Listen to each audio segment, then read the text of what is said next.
good afternoon, good evening, everybody. Welcome to the new edition of the ASAFA HEFA Industry Series.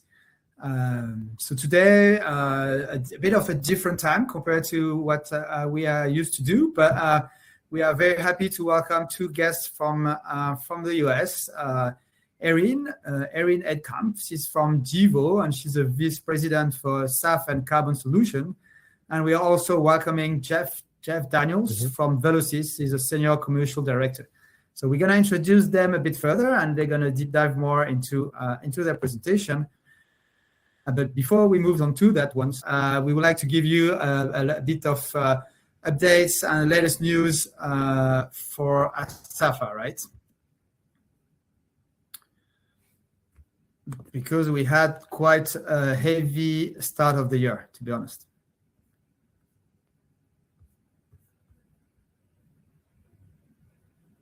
So should we charge our slides? All right. Okay, lovely. So attendees are coming, are flowing. Let's give them a bit of time, maybe.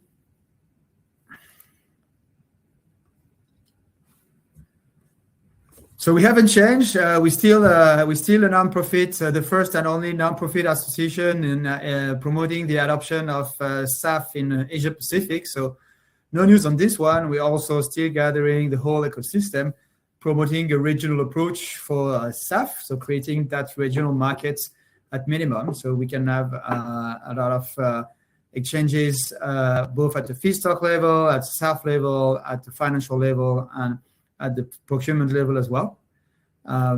Maybe a bit of updates on our members and partners, because today we have reached a number of 42 members and partners.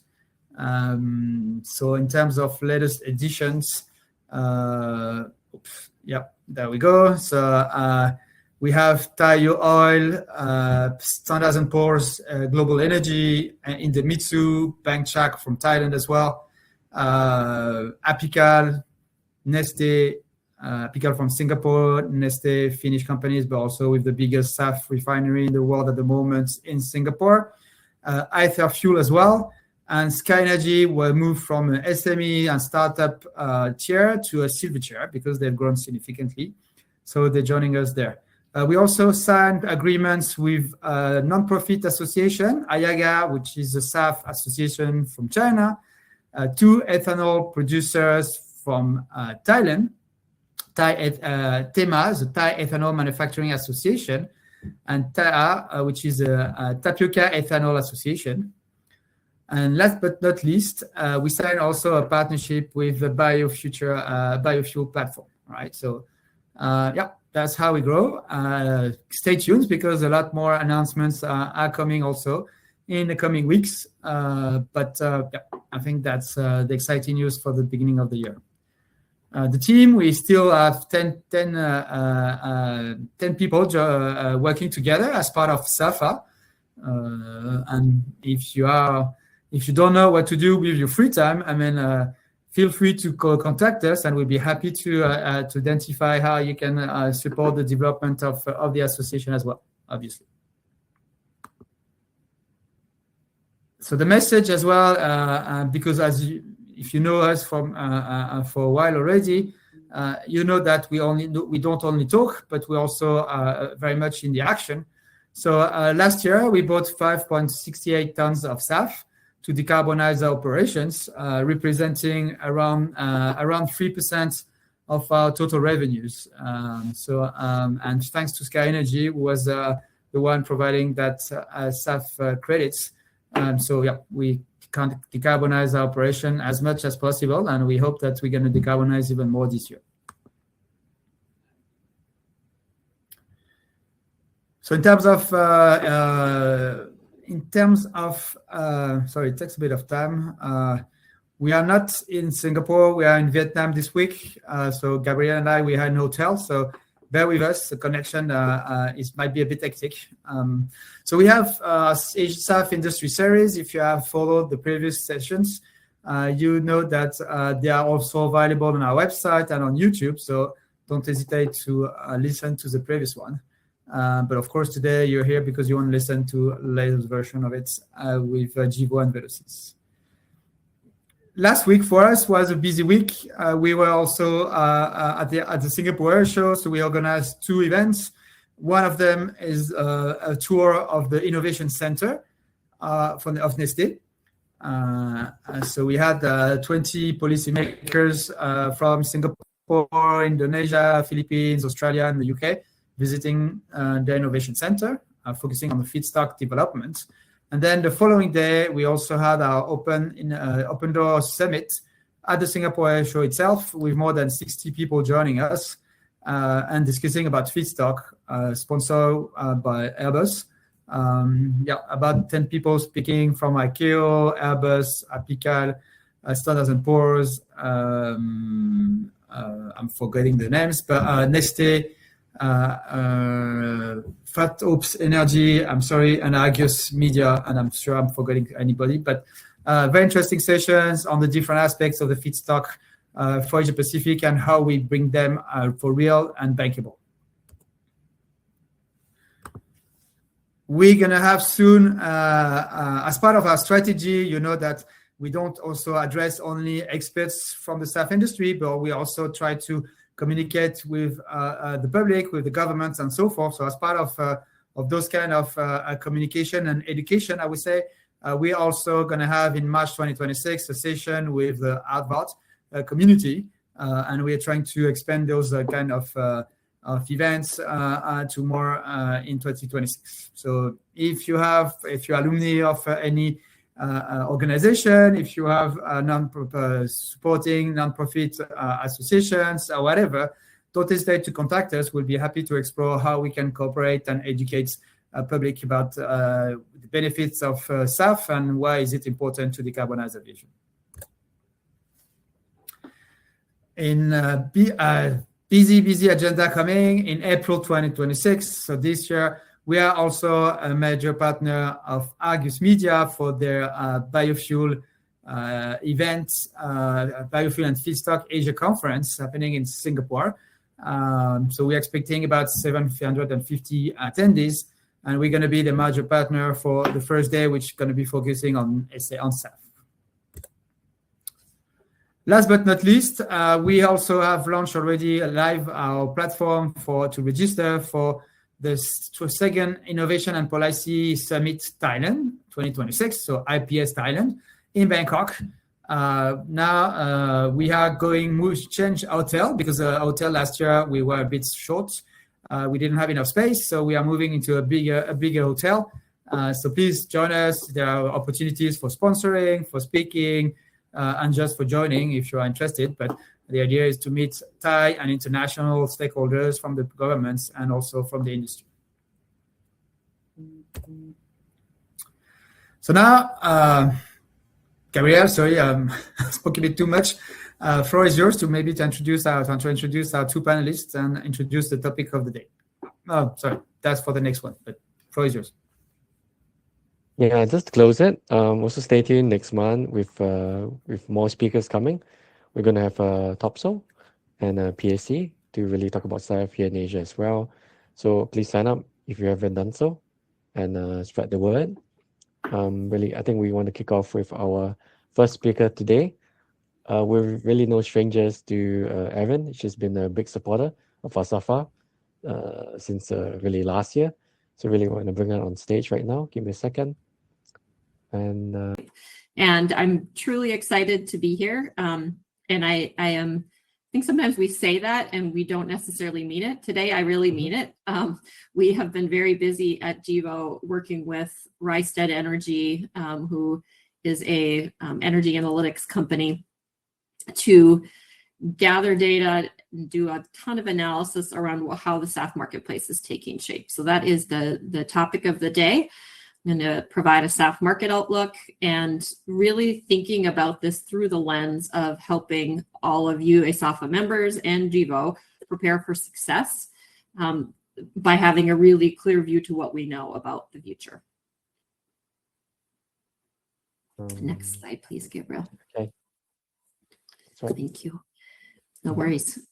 Okay, so we're going to start with a look at global policy. The two key words here being global and policy. I will put a little asterisk on the global piece of this because clearly, as indicated on the slide, Europe, Asia, and the Americas do not cover the entire globe. But because the focus is on SAF policy, those are the three areas that we are going to focus on for the discussion today, and with the majority of the focus being on Asia and Europe. And this slide, I think, tells a really good story as to why that is the case. We see, obviously, in Europe, that's the most dynamic SAF market in the world today, with the mandates driving much of the activity. And that is predicted to continue to grow in dynamism and volume. But we're also seeing, and this group will not be surprised by this, that Asia is making huge strides in the place of, or in the area of SAF targets and policies. So we're starting to see in the 2025 to 2030 timeframe some SAF targets and or mandates show up in the 1% to 3% range. And then kind of across the region, there are a number of targets or mandates that are coming into place in 2030. And so we really see Asia, I think, starting to kind of get to a point where there is going to be real competition between Asia and Europe for SAF supply. There's a quick nod to the Americas at the bottom of this slide. But again, where there are no mandatory commitments, Brazil is starting to take some more concrete action. But with regard to the USA and Canada, those are effectively voluntary targets still today. Next slide, please. Okay, so focusing in specifically on Europe, I'm going to talk a fair amount on this slide because this is going to be the first of several views and there's a lot of data here. So bear with me. I think it's really interesting stuff. So let's start with the supply side. What you're seeing here, that green bar across the bottom, that horizontal picture, is the total supply picture for European produced SAF. And then you see that drop off in that 2030, 2031 timeframe. It's important to note what is reflected here. So in all of these slides that I'll be presenting, the supply picture reflects one of three things: either a plant that's already operational, that's under construction, or that has reached FID. So any projects that have been announced but have not yet reached FID are not reflected here in terms of the projected capacity. So that I'll close that out by saying there's some potential upside there. The other thing that I think will come through as you look at the individual supply bars on a year-by-year basis, the vast majority of the supply is from HEFA and will continue to be from HEFA as long as that picture remains, right? That we've got very few projects from other production pathways that have reached FID. Moving to the demand side of this picture. So you see the three lines that swing from left to right with different dotting, dashing dynamics.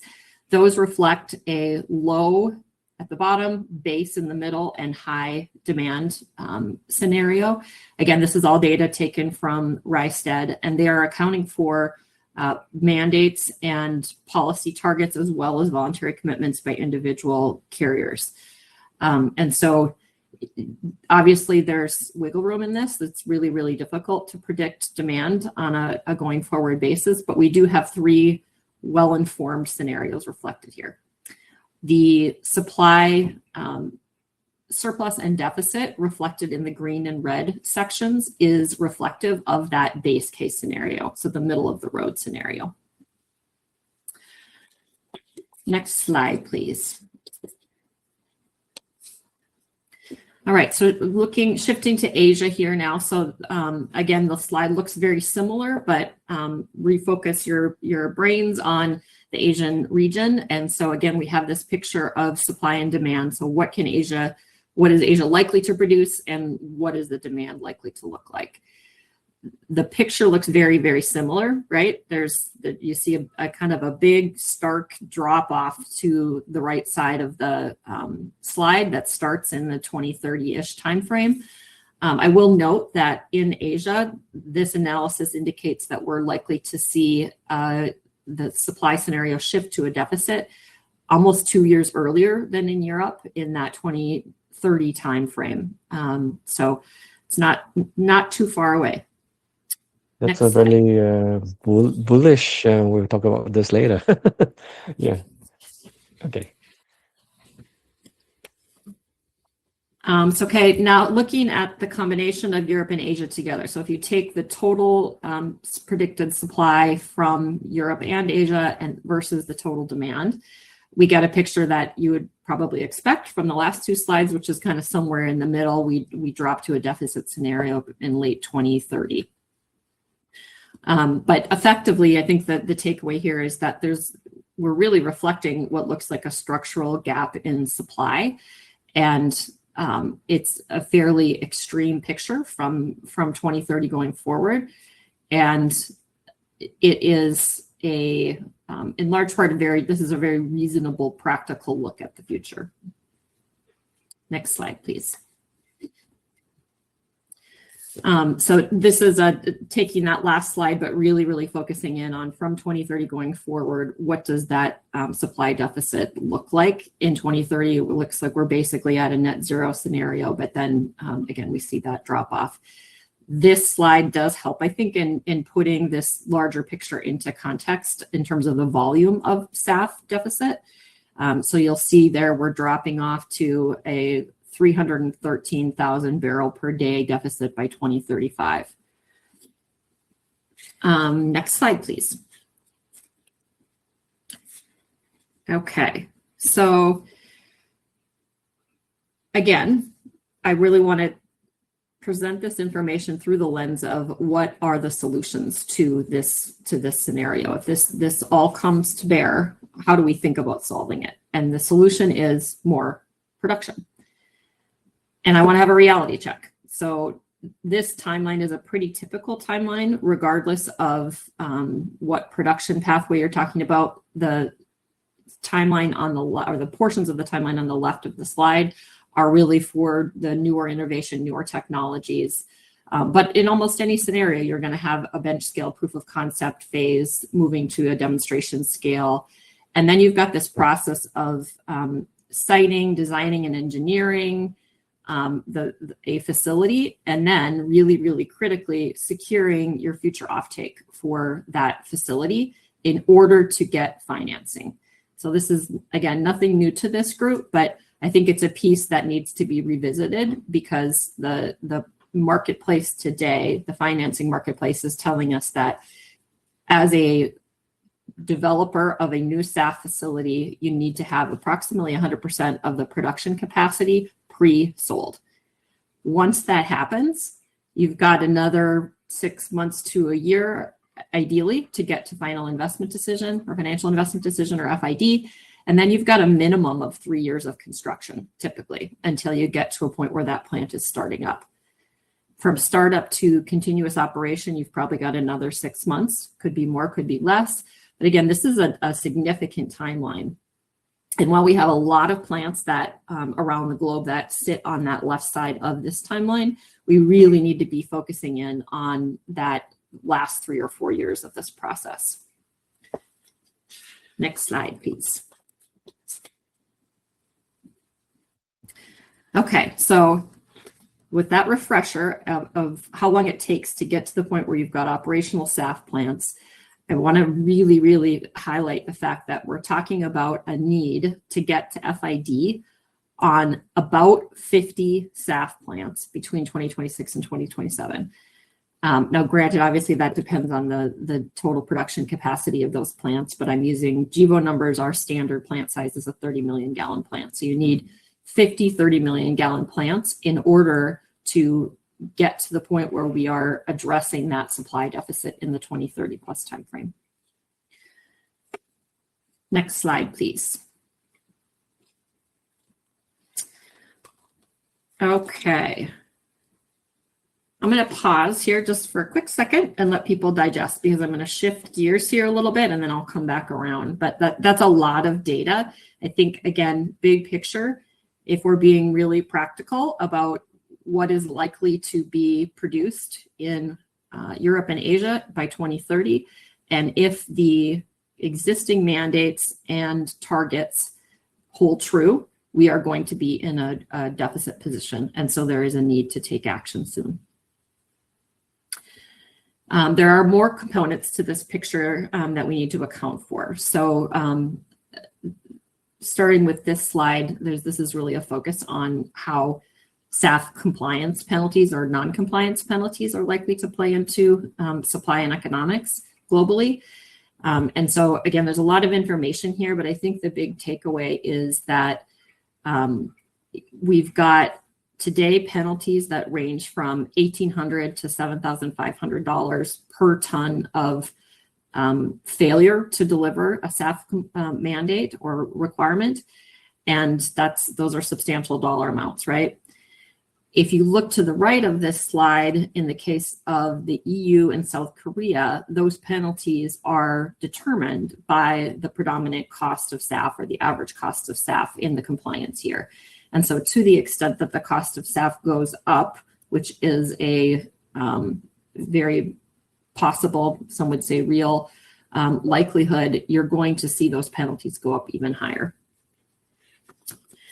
And then ultimately, I think the question is, how does that drive behavior?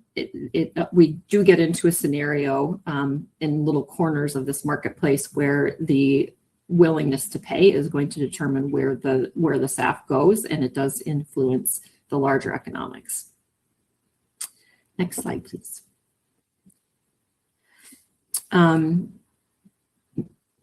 Another really significant piece of this puzzle, and it's one that I think we at GEVO are going to be focusing more and more on this year and going forward and talking more and more about, is this issue of UCO as a feedstock and any supply constraints that are being predicted.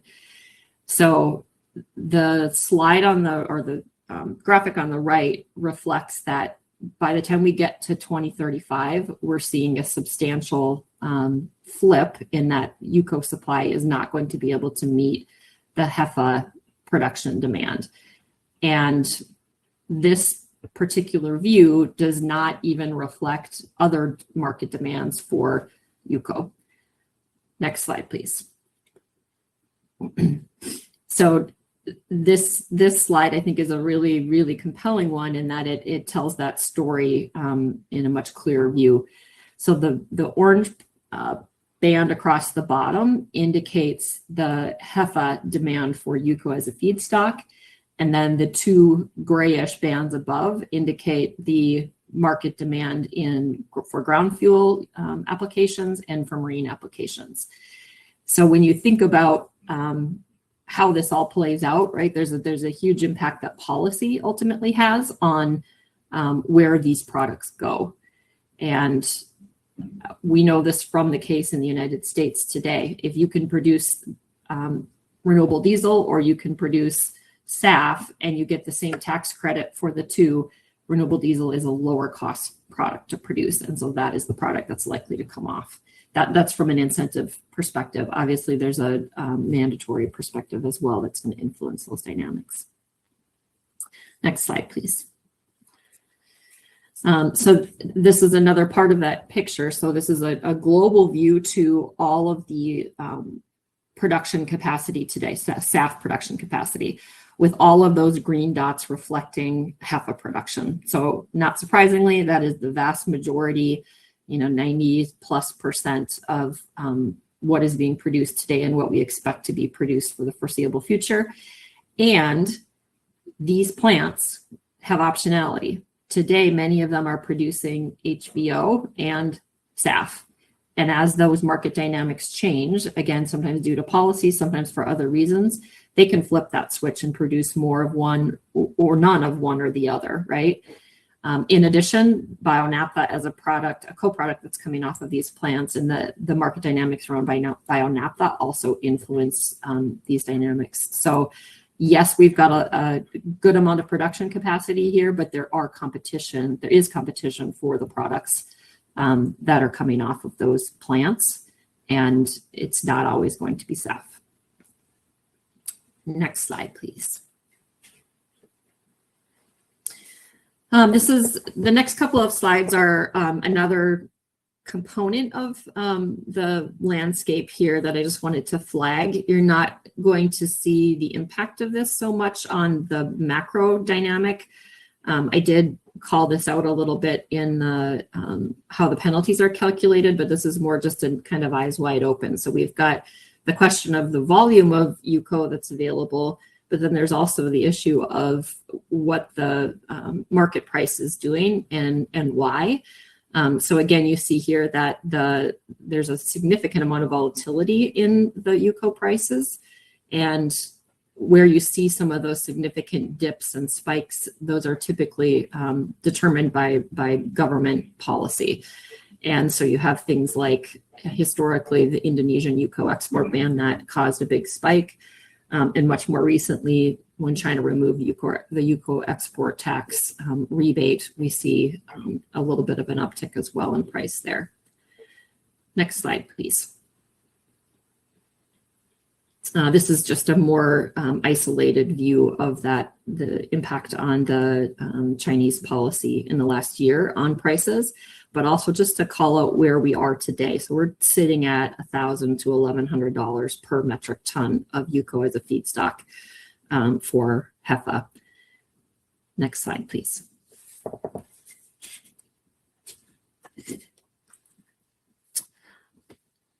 So revisiting this slide, was presented earlier. I want to come back to it. This view, again, on the right-hand side, does not account for those competing markets for UCO. This is purely a HEFA view, and we're seeing a pretty stark gap in the supply needed in order to produce HEFA at the volume that we think the market is going to demand in 2035. Next slide, please. So this is my final slide. All of this is to say we need more options, right? We need to be paying attention to that predicted marketplace or the predicted marketplace dynamics in that 2030 to 2035 timeframe. And we need to be acting now in order to diversify supply and help those 50 plus plants get to FID in the near term. Each of us plays a different role in this marketplace and in this ecosystem. And so there are different things, obviously, that we can all be doing.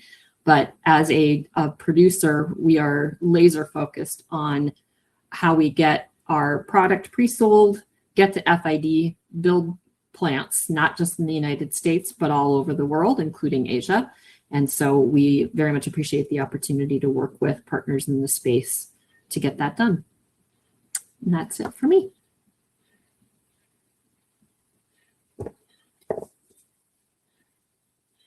Thanks for that wonderful rundown on the market dynamics. I think pretty much what we see really here in Asia as well, that the availability of feedstocks, it's really on the policymakers' radar. I think they now kind of come to grasp that the potential is there for SAF. They really want to encourage the green economy, green jobs, new technologies to come to Asia, but yet they're, I think, a bit stumbled or on the fact that already HEFA seems to be quite tight in terms of feedstocks. And we're having conversations really like, what's next, right? What kind of new technologies can come to play? I think it's really exciting that companies like Gevo and later Velocis are looking even beyond what HEFA can do. With that, I think we'd like to open the floor to some questions. I know we have a bit, let's say, a new platform. Some of you are new to this platform, but you can put your questions in the text, in the chat, or in the Q&A. We'll see them.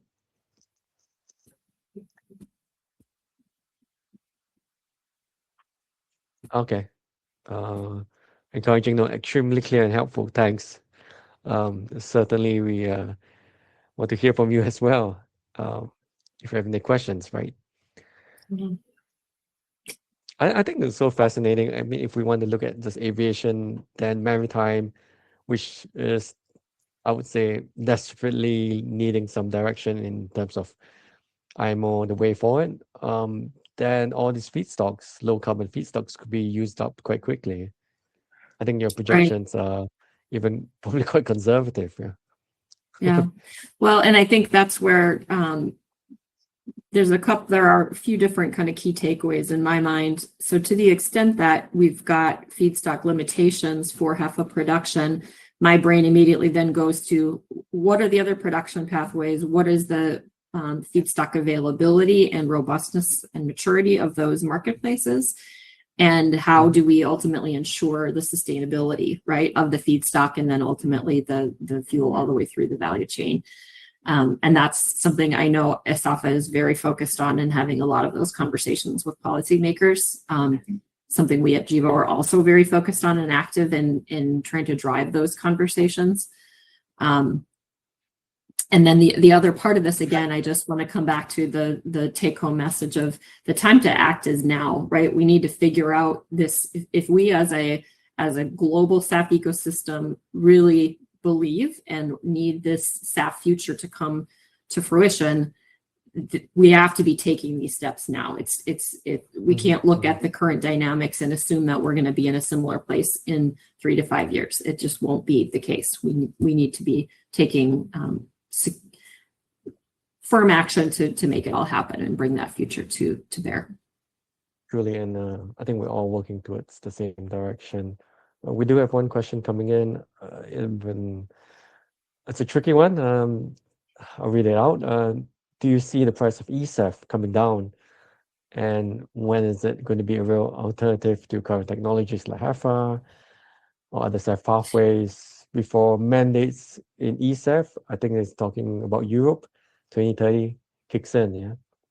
Right. So I think the question to rephrase is how realistic is the mandate going to get enough supply for eSAF? Yeah. Yeah, I think, I'm speaking off of what I know from the data and the expert analysis that I think has been done over and over and over again, is that there's not a lot of optimism that the price or the cost of producing eSAF is going to come down in the time frame that is required in order to meet the eSAF mandate in Europe, for example. I am a big believer, and I think there's good reason to feel really optimistic about the role that eSAF will play in the future. I think it's really a question of timing and again, at what cost we're willing to pay and how we pay for the capital that's required to scale production. Yeah, I think both to Jeff as well. Do you have a good sense of the pricing in the near term, next 10 years? None of the questions come in for eSAF. Is it going to come down quickly, come down slowly? I don't, most of the analysis that I have seen suggests that we're still looking at over the next 10 years, the eSAF price is going to still be somewhere in the range of 8 to 10 times what HEFA SAF price is today. But again, I'm not the expert on eSAF. If Jeff would like to take that later on as well, I'm sure we'll let's take that later on. Yeah. All right. Great. Audiences, any more questions coming in? Otherwise, we would like to thank Erin for the wonderful presentation. Let me just load the content and we'll get started with Jeff. Thank you, Erin.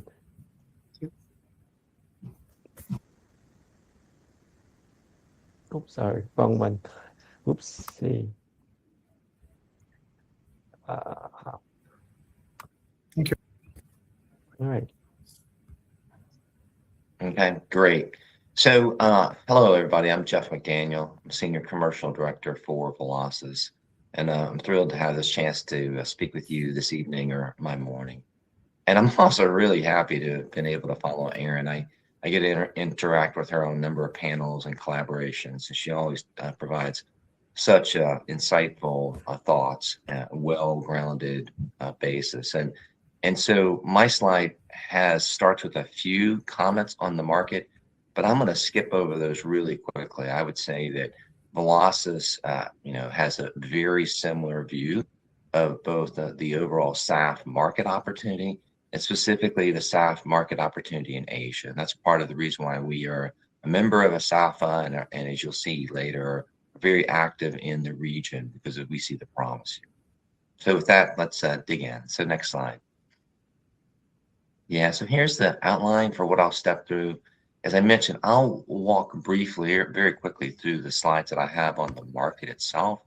Then I'll talk about our option, the Velocis Fischer-Tropsch technology, and how it can utilize a different set of feedstocks, which are plentiful in Asia for the production of SAF.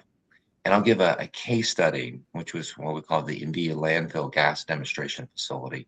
And finally, I'll wrap up with the biogas market opportunity. And so just so everybody knows where I'm going, a fundamental theme for this presentation is that there are plentiful biogas resources throughout Asia that can be utilized for the production of SAF. So it's one of those other options that Aaron mentioned. So next slide. So this, I recognize you can't read the slide. This is showing that all the facilities that have been planned are announced, and it's a bit outdated, but you can see there's a lot of slides that have been, a lot of facilities that have been talked about, but not that many are moving ahead. You do see like the different colors or different pathways. We would concur the dominant pathway is the HEFA pathway. So next slide. But again, not so many of them have been built or are happening, or reached FID, or are moving ahead yet. That is the fundamental challenge and what leads to that supply gap that was highlighted in the previous presentation. And next slide. Again, I'm moving really quickly because Aaron did this so well. And here's where we kind of, concur that, in the near term, SAF will come from HEFA. That's what's being built. That's what's available.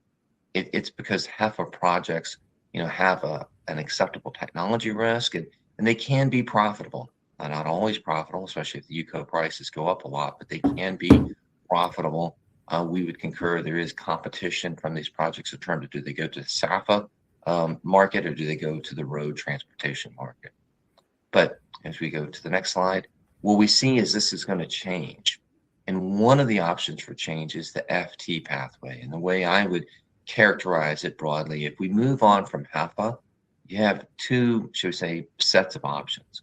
One is the alcohol to jet, broadly speaking, where Gevo is a leader in that space. And the other is the FT pathway. And within the FT pathway, we actually have several options. There's the conversion of biogas from a range of sources, either landfills or anaerobic digesters.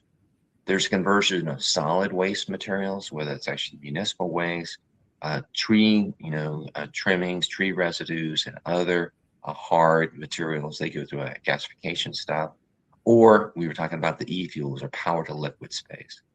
In each case, you're starting off with an abundant raw material, abundant resource, producing a stream of syngas, which is carbon monoxide and hydrogen, and then coupling those small molecules into a Fischer-Tropsch liquid. We call that FTL. And finally doing the upgrading to produce SAF or renewable diesel as the primary product. So I'll be, talking broadly about Fischer-Tropsch, but focusing on this biogas to fuels pathway. So next slide. And with this, one thing about the FT is, so the FT products that are produced, regardless of which pathway, will be fully ASTM certified. So you see the different ASTM annexes and the constraints on the blend limits, etc. I often get asked, well, if I'm making, SAF from this product, does it qualify? And the answer is always yes. Now, when you look at mandates and incentives, there's a whole additional set of requirements, like how is the renewable power produced, etc. So you can't always universally answer that piece. Do you qualify? Do you meet this mandate? Or do you qualify for this incentive? But if it's an FT product, it is going to produce a qualified fuel that can be used in either road or air transportation. So that's my brief intro to some of the markets and the options. Let's now move on with the next slide to the Velocis technology itself, and you can skip on down to the next one. Okay, so what is our technology? So the technology, the Fischer-Tropsch synthesis, is a technology that's been around for 100 years. It's well known. We take two molecules, hydrogen and carbon monoxide, and combine them to produce a liquid crude, which is then upgraded into a final product. While this technology has been around a long time, it's not abundant or commonplace. There's definitely a few facilities that are produced worldwide. It has been proven to be a challenging technology to ramp up. And Velocys has kind of stepped into a leadership position because we have two novel innovations.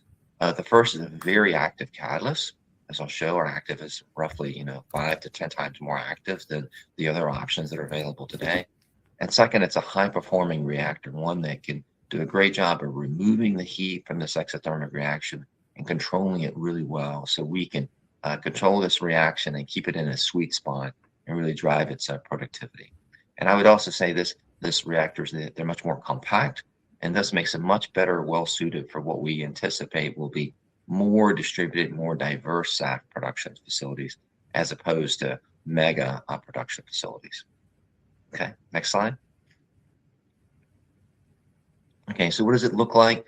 This is for all the chemical engineers in the room, get a little sense for what the FT process is. You see a sketch of one of our standard modular reactors.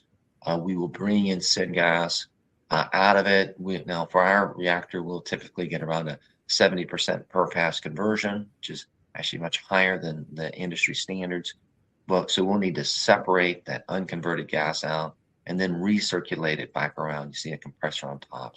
So within the normal flow sheet, we're going to circulate this around, and then we'll get, say typically, 95% or so overall conversion as we go through this recycle configuration. So that's what, the flow sheet looks like in terms of what it is. Let's now talk about its, other attributes. Next slide, please. So when we talk about this, I commonly ask, like, okay, well, is it proven? How proven is it? And for those of you familiar with it, there's something called a technology readiness level, or TRL.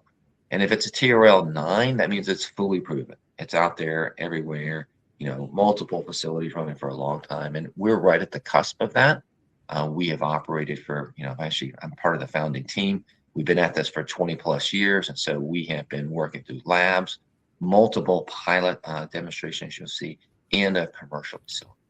In fact, if you go to the next slide, it gives a global map of where we've been. And maybe if I were to throw some slang in there, we've been there, we've done that. I would say that Velocys has actually had more facilities operating on renewable feedstocks than any other company. So we've operated woody biomass in Japan, woody biomass in Asia, woody biomass in the US, landfill gas in the US. And then we've had some fossil fuel facilities as well, natural gas in Brazil, and a coal-based facility in Australia. And I'll just highlight a couple of those as we move through. And on the next slide, we'll talk about the facility in Japan. So next slide, there we go.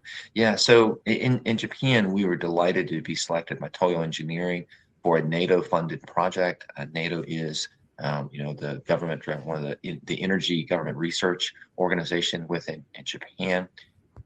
Within this facility, we were able to take woody biomass, run it through a Mitsubishi Heavy Industries gasifier, clean up that syngas, produce FT liquids, upgrade it, test that fuel, and put it in a commercial airline that flew from Tokyo to Sapporo back in June of 2021. To my knowledge, this is actually the only integrated facility that has taken wood chips, produced SAF, and used it to fuel a commercial flight. So we're really excited with, proud of this demonstration, because we were able to show that we could go from that raw feedstock to the finished fuel and fly it successfully. So this was one of the key demonstrations. And then another key demonstration, if we'll go to the next slide, is our India landfill gas facility. So this facility was located in Oklahoma, near Oklahoma City, Oklahoma. It was located at Waste Management's landfill there. You can see the picture on the bottom is up from the top of the berm of the landfill, looking down on the facility. And very importantly, this facility included two of those commercial reactors, and I'll show you some pictures of those in a minute.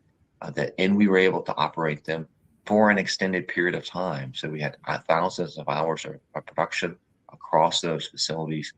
We produced nearly 500,000 gallons of fuel.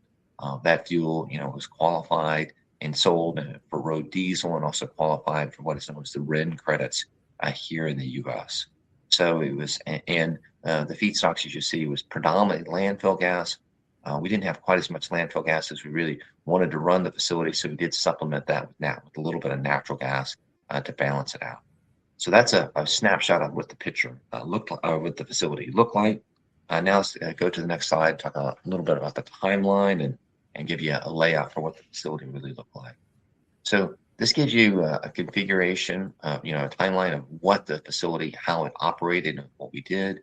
And let's go back to one of Aaron's points. It does take a while to get one of these units up and running, especially this one as a first-of-a-kind facility with a couple novel technologies included in it. What I would say is, we met the key milestones, and importantly, we not only produced fuel, but we produced fully qualified fuel that qualified for the RINs under the US EPA's renewable fuel standard.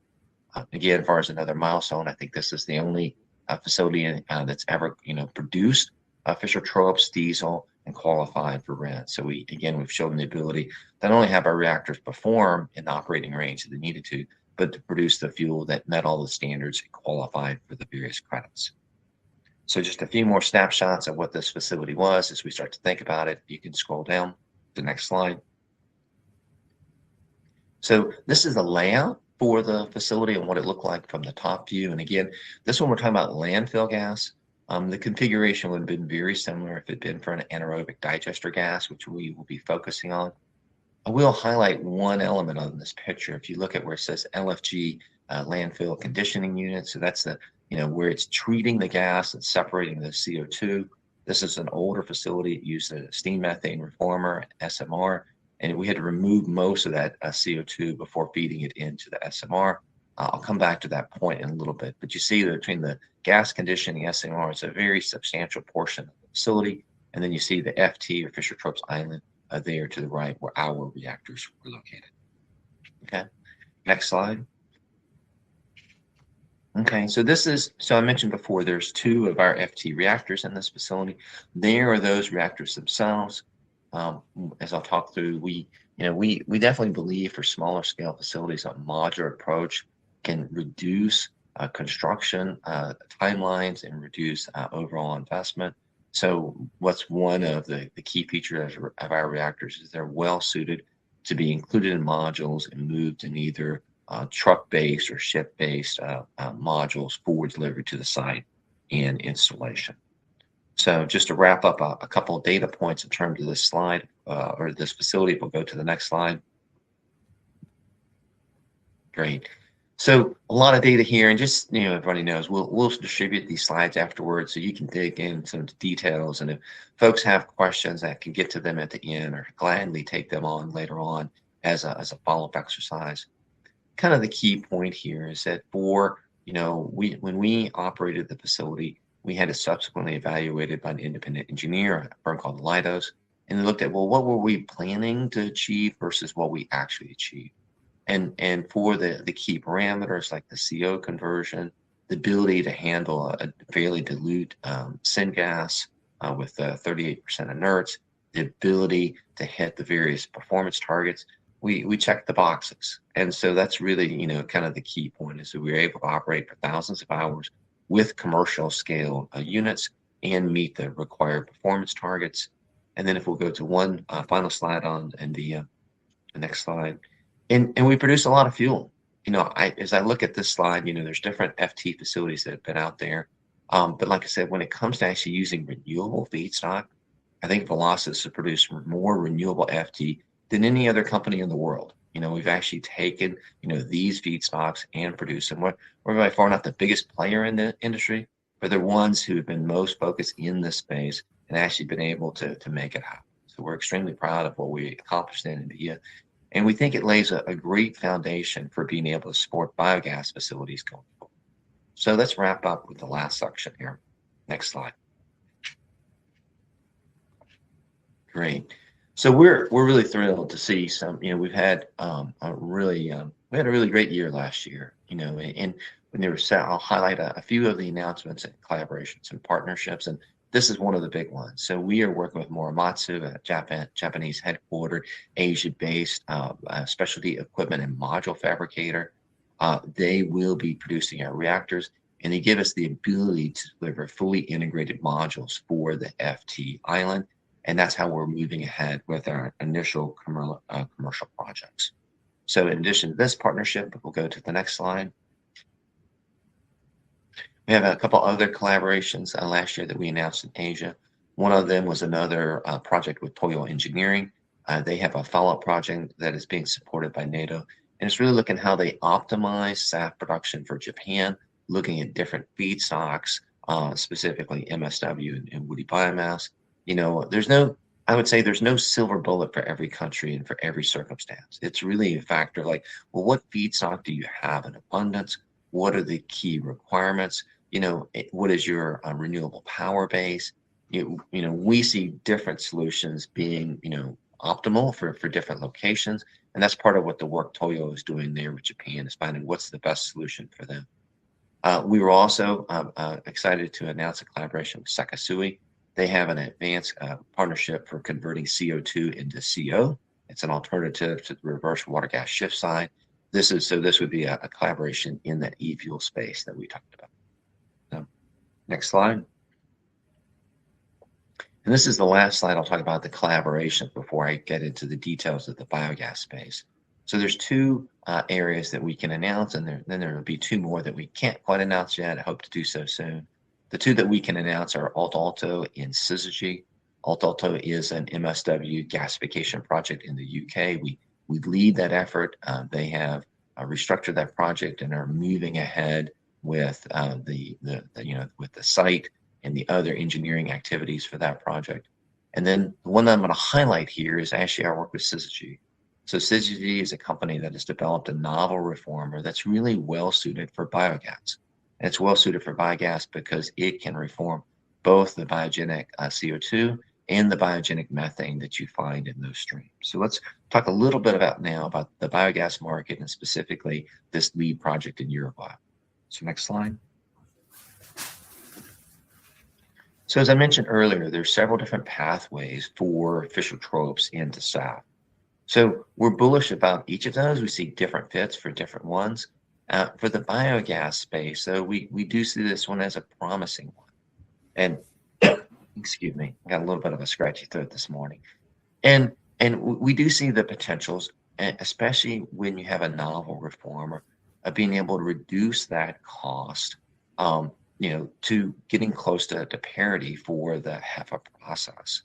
And with these smaller scale facilities, again, with great partnerships in terms of how we build the facilities and the technology lineup, you see the ability to reduce the cost of the overall facility, both in terms of the capital costs and the operating costs.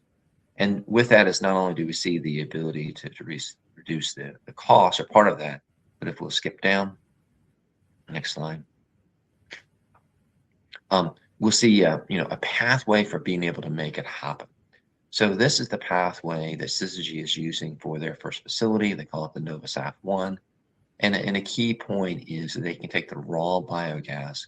There is some upgrading, so they do need to remove some of the impurities, but not nearly as much as what we had to do years ago when we had the India facility, because they can convert, again, both the CO2 and the methane. So you get more syngas for a given amount of biogas, and you have less upgrading to do.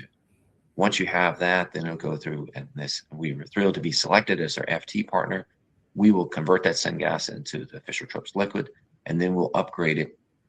They'll upgrade it through the product workup section to make SAF. And they have announced, actually, if we'll go to the next slide, that where they are, and this kind of builds upon the comment that Aaron said, there's an awful lot that goes into laying the foundation for the facility. You have to secure the site, you have to secure all the critical inputs, the feedstock and the power, you have to select the technologies and your construction partners, etc. And importantly, you have to secure the offtake commitment. So in this case, Syzygy has now announced that they have a partnership in place with Trafigura, who will be committed to taking all of the offtake from this facility. And as I understand, also has a commitment to future facilities as well. So they're approaching that final FID stage. So this would be one of those projects that can contribute, sooner rather than later to SAF. And we would hope to see the ability to replicate that. And you can go ahead and skip down to the next one. And one of the areas we see to replicate is in Asia. So I won't repeat all of the mandates that we see coming. Aaron did a great job there, but we definitely see a strong market pull in Asia. And if you go to the next slide, and we see an abundant amount of biogas. You see it here broken down by China, South Asia, and India. So there's different types of resources available here, and that we are well committed to and well sufficient to support the opportunities in Asia. We embrace those discussions. As a follow-up, I'll be providing in the actual slides my colleague who's based in India, Ganesh Prakasham, and his contact details. Either Ganesh or I will be happy to support you if you have an interest in biogas or other FT opportunities in Asia. Thanks for your time. Look forward to any final questions. Yeah, Jeff, thanks for that. It's really timely. We're here in Vietnam, and we see there's lots of interest in biogas. Companies who really want to explore, they're asking questions. Can they make SAF? I think they were quite curious to see if it was ASTM approved, and we told them, yeah, definitely biogas, biomethane. There's so much potential here, right? And there's lots of farms. They're already generating biogas, right? And then we told policymakers likewise, you're sitting on a lot of potential to really activate this new feedstock. We can make SAF molecules apart from HEFA. Yeah. So this got them really excited. Yeah. So I see one of the questions they have is says knowing that HEFA is limited by feedstock availability, we can look at other pathways, but how do we overcome some of the challenges in terms of cost and feedstock availability? And so what Velocis, I can tell you what Velocis is doing. So again, we're a technology provider. We want to support folks who will design, develop, build, own, and operate facilities. And the things that we do is, well, one, we're trying to do our part. So we're trying to do everything that we can to advance our technology so that it meets the investors' requirements. I mean, investors, can be quite conservative about, especially given some of the, some of the setbacks within the SAF industry in terms of where they put their funding into. So we want to have as robust a system, and we want to help folks be able to drive down the cost as much as possible. And that's where we are teaming with other companies who have complementary technologies and can drive down both the cost of the fuel itself and the total investment. Can we get these initial facilities started at a smaller scale with a total smaller investment that may not be at the optimal economics, but is a sufficient economics? And so that's where we see collaborations with companies like Morimatsu and Syzygy is really being able to help lay the foundation for that. I think Aaron can chime in for the ATJ part as well, isn't it? Yeah, I'd be happy to. I think, Jeff, thank you for all those comments. And you just made some really good, I think your response to this question is spot on. I also think there are a few other things to consider. I see another question from Daniel in the Q&A about book and claim. We need economic solutions in this space that can really drive efficiency, whether it's at the plant level or in the commercial execution. So I think book and claim is a really great way to drive some of that efficiency. I know I probably sound like a broken record, but we need policy certainty as well. We need a long-term view to what either mandates and the associated penalties are and will be, or alternatively, what the incentives will be, and that there will be certainty that those incentives will be there and available for a long enough period of time that you can count on that in the revenue picture when you're out looking for financing. I would say the same thing about any capital infusion. So I look at the program in Japan with a lot of interest, the Japanese government investing $500 million of capital into production facilities. That's enough to really drive down the capital costs that can oftentimes drive a lot of the cost premium associated with SAF. So to the extent that we can drive that down, we need less revenue, we get the investment faster. Daniel, I think feel free to connect with us later on. I think there's a bit more questions behind. I'd like to hear your thoughts as well. About market mechanisms, how we can activate this market. The audiences, are there any more questions you'd like to chime in the chat?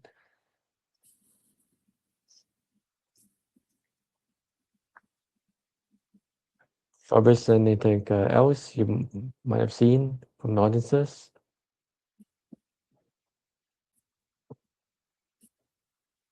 Mindset, so I don't know.